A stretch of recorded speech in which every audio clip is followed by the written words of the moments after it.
ഒരു ക്രിക്കറ്റ് കളിക്കളം തേടി നമ്മൾ എത്തിയിരിക്കുന്നത് തോപ്പുംപടിയിലെ സ്ക്വയർ കട്ട്സ് ടർഫിലാണ്.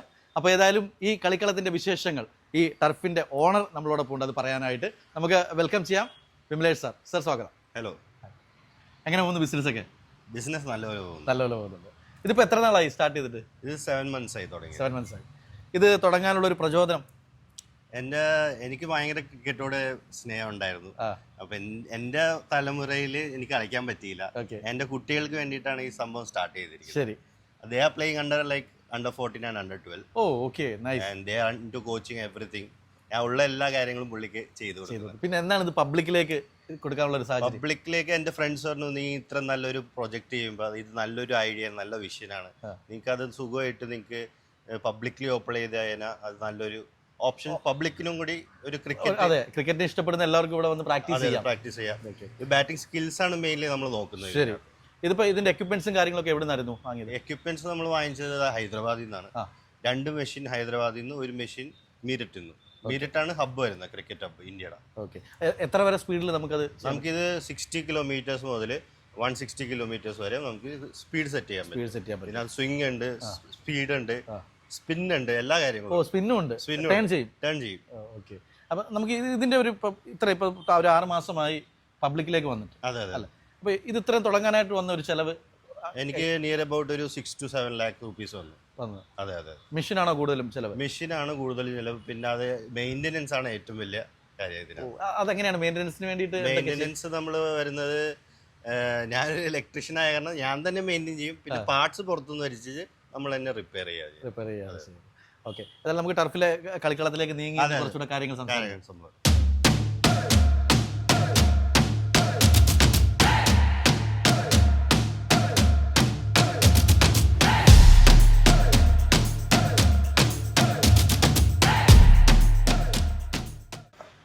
സാർ ശരിക്കും മലയാളിയാണോ അതോ? ഞാൻ ജനിച്ചു വളർന്നത് ഇവിടെയാണ്. Okay. But this is our 4th generation. Okay. Basically പാരമ്പര്യമായിട്ട് എവിടെയാണ്?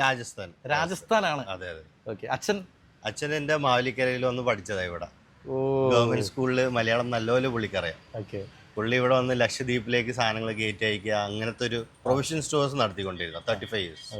അച്ഛന് ക്രിക്കറ്റിനോട് പാഷൻ ഉണ്ടോ? അച്ഛന് എല്ലാത്തിനും ഭയങ്കര പാഷനാ. പുള്ളി എന്ത് ചെയ്താലും ഗോ ഹെഡ് എന്ന് പറയും. അപ്പൊ പുള്ളിയുടെ സമയത്ത് എനിക്ക് ക്രിക്കറ്റോട് ഭയങ്കര പ്രേമം ഉണ്ടായിരുന്നു, പുള്ളിക്ക് സമയം ഉണ്ടായിരുന്നില്ല. പക്ഷെ എനിക്ക് സമയമുണ്ട്, അത് കാരണം ഞാൻ കുട്ടികൾക്ക് വേണ്ടിയിട്ട് ഇങ്ങനത്തെ ഒരു സംഭവം തുടങ്ങി. ഓക്കെ. അപ്പൊ ശരിക്കും പാഷൻ ഉള്ളത് വിമലേഷ് സാറിനാണ്. ക്രിക്കറ്റോട് നല്ല ഇതുണ്ട്. ഓക്കെ. ഇവിടെ ഇപ്പം ഈ കളിക്കളത്തിൽ നമുക്ക് ഒരുപാട് അറിയാവുന്ന പ്ലേയേഴ്സ് ഒക്കെ വരും ഞാൻ കേട്ടു. നമുക്ക് മിഥുൻ CK എന്ന് പറഞ്ഞിട്ട് നമ്മുടെ രഞ്ജി പ്ലെയർ വരുന്നുണ്ട്, കേരള. അതെ അതെ, കേരളക്ക് വേണ്ടി പുള്ളി കളിച്ചിട്ടുണ്ട്. അങ്ങനെ പല ആൾക്കാരും വന്ന് പ്രാക്ടീസ് ചെയ്യുന്നുണ്ട്. പുള്ളിയുടെ സപ്പോർട്ട് ഉണ്ടോ നമുക്ക് ഇവിടെ? പുള്ളിയുടെ സപ്പോർട്ട് ഉണ്ട്. പുള്ളി 2-3 മണിക്കൂർ വന്ന് ഫുൾ ടൈം കളിയാ ഇവിടെ. പുള്ളിക്ക് അങ്ങനത്തെ ഒരു പ്രാക്ടീസാണ് വരുന്നത്.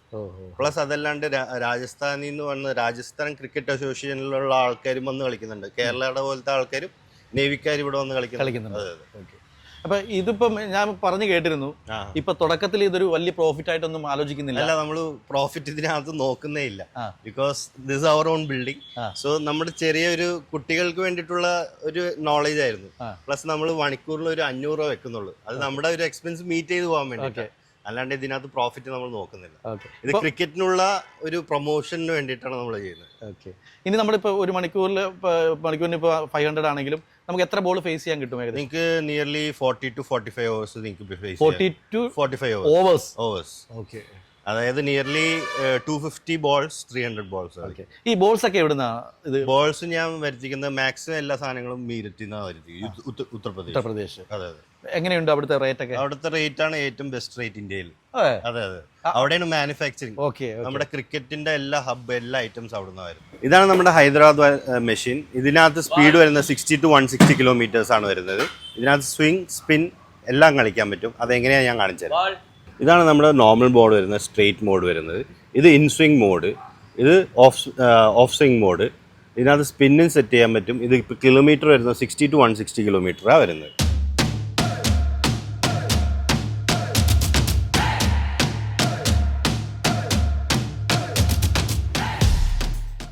നമുക്കിപ്പം ഒരു മാസം അല്ലെങ്കിൽ ഒരു കാലയളവിൽ എത്ര നാൾ കൂടുമ്പോഴാണ് ഈ ബോൾ ചേഞ്ച് ചെയ്യുന്നത്? നമുക്ക് അതായത് ഞാൻ പറഞ്ഞ പോലെ 1 hour 45 over കളിക്കുമ്പോഴേ നമുക്ക് ഒരു 100 ബോൾ ഞാൻ വാങ്ങിക്കും, ആ. ഒരു മാസം അല്ലെങ്കിൽ 2 മാസം, അത് കഴിഞ്ഞിട്ട് പിന്നെയും ചെയ്ഞ്ച് ചെയ്യണം. അത്രയും ഓവേഴ്സ് ഇവിടെ കളിക്കുന്നുണ്ട് പ്രാക്ടീസ് ചെയ്യുമ്പോൾ.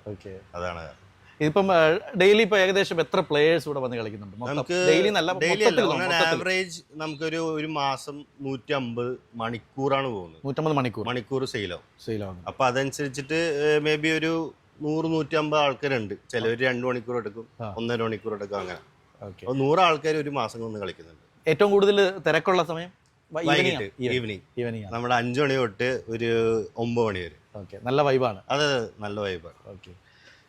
അപ്പോൾ ഏതായാലും നമുക്ക് ഇതുപോലെ ടർഫ് ഇപ്പം ഓൺ ബിൽഡിംഗ് ആയതുകൊണ്ട് ഈ പറഞ്ഞ റേറ്റിൽ കൊടുക്കാൻ പറ്റും. ഈ ചെറിയ ഈ പറഞ്ഞ ഈ ഒരു വളരെ മനോഹരമായിട്ട് ഇത് സെറ്റ് ചെയ്തിട്ടുണ്ട്.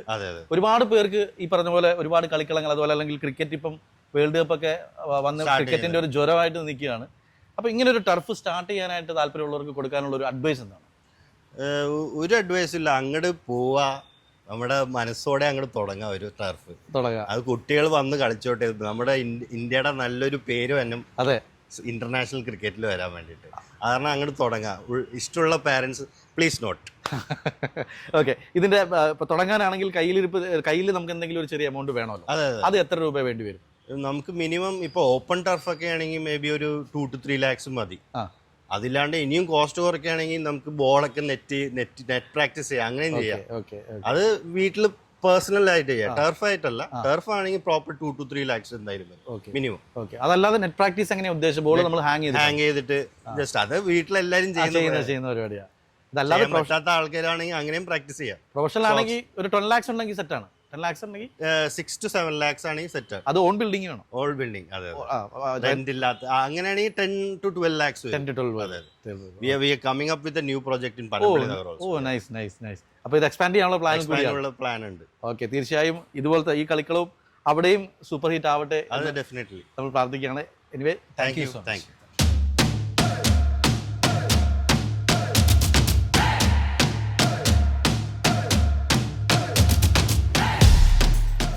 കളിക്കളത്തിൻ്റെ ഇന്നത്തെ സെഗ്മെൻറ്റ് ഇവിടെ അവസാനിക്കുകയാണ്. നമ്മൾ ഏതായാലും സ്പോർട്സ് പോളിയിലൂടെ വീണ്ടും കാണും മറ്റൊരു കളിക്കളത്തിൽ. അങ്ങനെ T20 ക്രിക്കറ്റിന് പിന്നിലെ തന്ത്രങ്ങളും ബിസിനസ്സും വരുമാനവും ഒക്കെ നമ്മൾ ഈ പ്രോഗ്രാമിലൂടെ അടുത്തറിഞ്ഞു. ഇനി മറ്റൊരു കായിക വിനോദത്തിൻ്റെ ബിസിനസ് കഥകളുമായി നമുക്ക് വീണ്ടും കാണാം അടുത്ത എപ്പിസോഡിൽ. എളുപ്പത്തിൽ സമ്പാദ്യം വളർത്താം. ഇന്ന് തന്നെ മൈഫിൻ TV ആപ്പ് ഡൗൺലോഡ് ചെയ്യൂ.